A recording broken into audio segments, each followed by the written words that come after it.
I talked about the benefits of calorie restriction. Well, the greatest caloric restriction is no calories at all. Fasting has been branded the next big weight loss fad, but has a long history throughout various spiritual traditions practiced by Moses, Jesus, Mohammed, and Buddha. In 1732, a noted physician wrote, "He that eats till he is sick must fast till he is well." Today, about 1 in 7 American adults report taking that advice, using some sort of fasting as a means to control body weight. Case reports of the treatment of obesity through fasting date back more than a century in the medical literature. In 1915, 2 Harvard docs indelicately described 2 extraordinarily fat women, one of whom was a, quote, veritable pork barrel.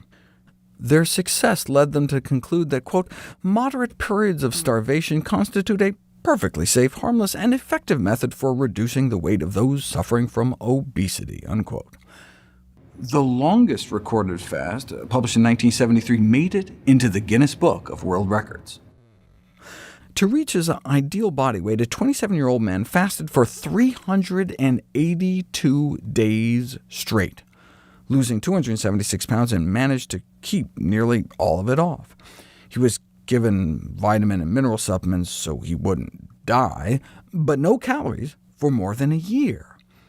In their acknowledgments, the researchers thanked him for his cheerful cooperation and steadfast application to the task of achieving a normal physique. A U.S. Air Force study of about 20 individuals, at least 100 pounds overweight, most unable to lose weight on previous diets, were fasted for as long as 84 days. 9 dropped out of the study, but the 16 who remained were unequivocally successful at losing between 40 and 100 pounds. In the first few days, subjects were noted losing as much as 4 pounds a day, and that was mostly water weight as the body starts to adapt. But after a few weeks, they were steadily losing about a pound of mostly straight fat a day. The investigator described their starvation program as a dramatic and exciting treatment for obesity. Of course, the single most successful diet for weight loss, namely no diet at all, is also the single least sustainable. What other diet can cure morbid obesity in a matter of months, but practically be guaranteed to kill you within a year if you stick with it? The reason diets don't work almost by definition is that people go on them, and then they go off of them. Permanent weight loss is only achieved through permanent lifestyle change. So what's the point of fasting if you're just going to go back to your regular diet and gain it all right back? Fasting proponents cite the psychological benefit of realigning people's perceptions and motivation. Some individuals have resigned themselves to the belief that weight loss for them is somehow impossible. They may think they're just made differently in some way, and no matter what they do, the pounds don't come off. But the rapid, unequivocal weight loss during fasting demonstrates to them that with a large enough change in eating habits, it's not just possible, but inevitable. This morale boost may then embolden them to make better food choices once they resume eating.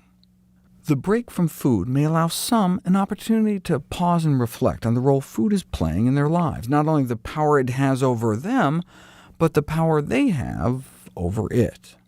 In a fasting study entitled Correction and Control of Intractable Obesity, a person's personality was described as changing from one of desperation with abandonment of hope to that of an eager extrovert full of plans for a promising future.